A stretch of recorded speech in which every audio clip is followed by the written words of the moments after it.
Anyway, this week I figured we'd do something a little different. I was talking about this game back in October.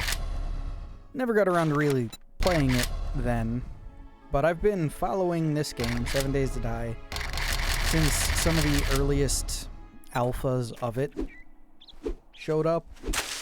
Back when they had the whole controversy of getting some assets off of the asset store that were put on there when they shouldn't have been put on there, and they used them in the game and got in trouble for it and all that.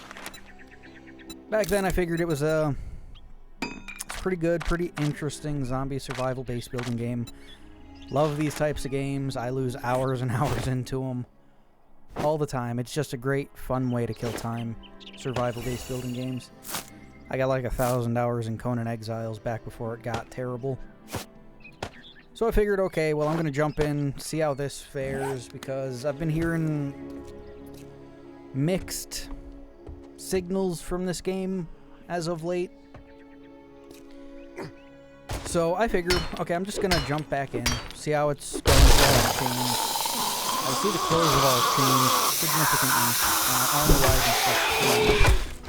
You used to be able to just pick up clothes almost anywhere. The character models were substantially raised.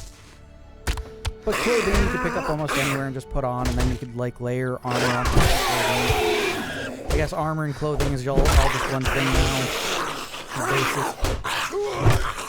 Basic way of doing it. Kind of strange that you would move backward from what you had to what you have now. So that's... I don't care for that, right? You should always add to the game, never remove from it. And from what I hear, the devs of this game don't like when people figure the game out too well and can pretty much game the system, right? Like water and whatnot was one of the big ones that I realized while running around quite a bit. You can't find empty jars or anything anymore. You just find water itself. Which means you can't really collect water from sources, from what I've seen. And if you can, I haven't gotten that far yet. You'll know why at the end of the video. But, that's strange. You used to be able to find jars, fill jars up, boil water. Then you had water, right? Now, I know this is going to sound strange to a lot of people, but surviving isn't really all that hard, right? There's no adage. The rule of threes.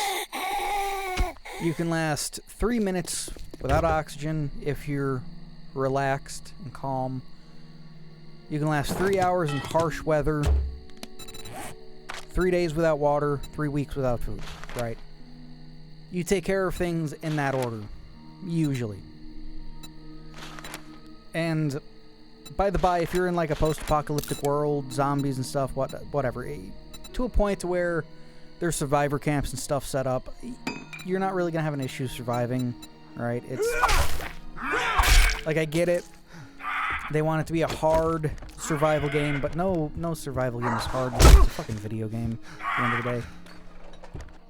So them going through and being pedantic about changing things simply to change them because they don't like how supposedly easy it is for people is just very, very strange to me. Anyway, I decided to just set up in one of these houses after I get half killed by a zombie. Can't quite figure out how to make boiled water. I'm guessing I need a pot or something to boil water in. Makes sense, I guess. I flounder about with that for a little bit. Whilst also checking out what I can and can't do. I find it really weird that it's so easy to make guns in this version of this game. Right, like the pipe rifle. I don't have any ammunition for it. I should have made a pipe pistol, but in the earlier builds of the game I remember playing, you would have to like find a gun, disassemble the gun, be able to then like cast the pieces and make molds and stuff for the pieces to then make the guns and stuff. That seems to be gone. To me, it seems like this game has gone from being a zombie survival base building game to a zombie survival game. A zombie survival tower defense game.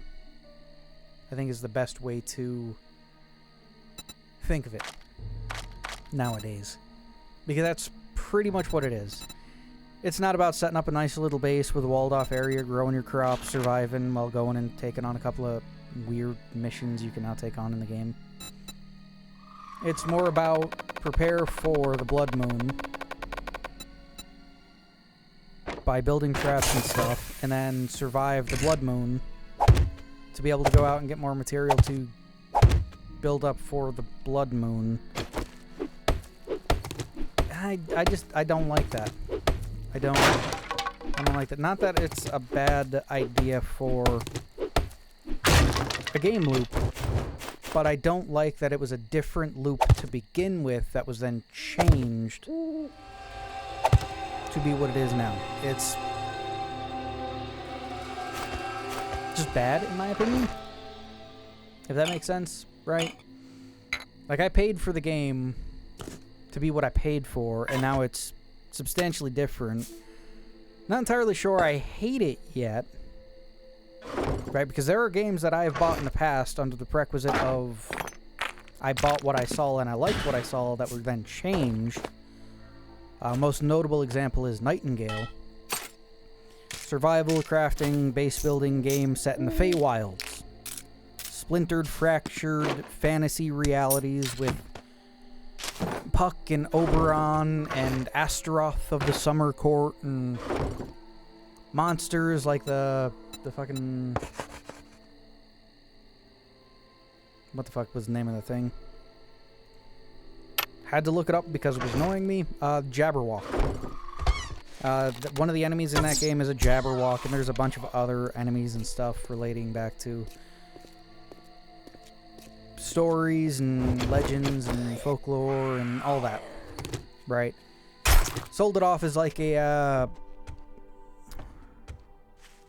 what's the aesthetic I'm looking for here? Steampunk kind of aesthetic, more Victorian in style though.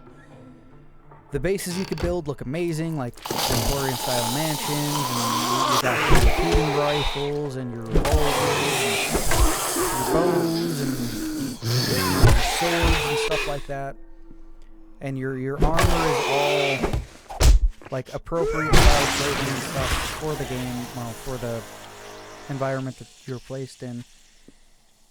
The crafting system was amazing, right? You could take different textiles and make them into different fabrics or leathers, and then those different leathers had different effects on your clothing, and made your clothing look different when you made stuff with metals and all of that.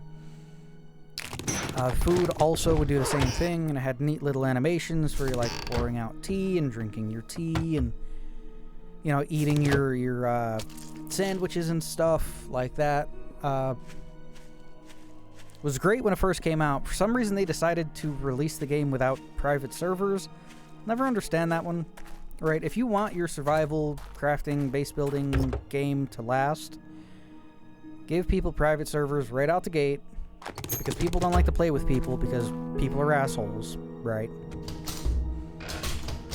So they decided to dedicate a large chunk of time to developing private servers when, again, they should have had it in there from the beginning, and it took away from actual content they could have added. And instead of adding stuff, they started cutting stuff, starting with the animations and whatnot. And yeah, no, I don't like when a game does that. They cut their own aesthetics and stuff away to make the game easier for people to get into, even though people weren't going to get into it to begin with. You know what I mean? Right? If you're going to buy a Victorian style aesthetic game with survival crafting base building in the Feywilds, you know, you want the weird quirks to it. You know, your character pulling out a steak wrapped in a leaf and then just shoving it all into their mouth in one go and eating it, or delicately pouring a cup of tea while they pull out a revolver with their other hand and shoot a monster or something, you know? It's the quirkiness that gives it longevity and makes it stand out, in my opinion. And when all of that's stripped away to make it like other games, it becomes forgettable, right? And I feel like that's what's happening here with this game to a point. Like, sure, they got their unique zombies and stuff, and you got your club and whatnot, but the weird armor sets followed with not being able to mix and match the clothing to take off out of random dead houses and stuff is just strange to me, and it's kind of annoying. On top of that, every house now seems to be a lot larger than they used to be, and they each seem to be their own points of interest now. If that makes sense. I remember being able to run up to like a charred house in one of the charred biomes, and just being able to find the remnants of an old farmhouse half destroyed and being able to fix it up and use that as a base. Every house I came across in this right here, just as I was playing around with it for 2 or 3 hours, I was playing with it. Every house seemed to be a point of interest for some reason. And the mission system, I guess, links back to that because there are missions in this game. I never took any of them on. I was going to after I set up a base proper and started collecting stuff, but yeah, no, I guess there's missions that send you to different areas to collect different things and all of that. And they give you tokens, and then you use tokens to be able to buy supplies and stuff, and then you're good. You can continue the cycle to build up your home defense, tower defense kit to then go through and survive the horde whenever the horde comes. Right? Didn't make it that far in this game. Again, I was gonna run around, collect supplies, build up a nice little base somewhere, probably wait out the first blood moon, and then go through and prepare for the next one. Game just crashed right there, just so you know. So I started the game back up. The proportions of the game blown way out of fucking left field here. Actually, on my normal screen, it's fine. It's just on OBS, it's like 3800 by some other shit. You can see it right there. So I flip it back to, 1080. Put it on, full screen, windowed, borderless there. Get it all set up, all done up. Figure, okay, well, that was weird. Go back, hop into my game. Set up so I can quickly, get a foothold in it. No need to bash my dick into a brick wall when playing a game here, Loads up and crashes. Loads up and crashes, loads up and crashes, loads up and crashes. I verified the integrity of the game, said it was okay, tried to do it again. Tried to start a new game just entirely. And it crashed again. I've since gotten it to work, I think. Maybe. I've uninstalled it and reinstalled it. Hopefully that works. Anyway, thanks for watching. I'd like to thank Eric Hewitt and Big O for sticking around. We got memberships linked down in the description. $2 a month. You get videos and whatnot. Anyway, yeah, no, this game, I'm going to try it again. Maybe on stream or something. See how far I can get. But yeah, no, it's kind of annoying when game devs think it's a good idea to remove content from a game instead of adding to it. My philosophy for games has always been add more, don't take away, right? It's just very strange. Very, very strange. Anyway, I'm rambling. This entire video has been a ramble. I usually save these for members only videos simply because if you're paying me $2 a month, you like listening to me ramble, so you can listen to me ramble unedited, as it were. Anyway, I'm going to get going. Yeah, have a good one.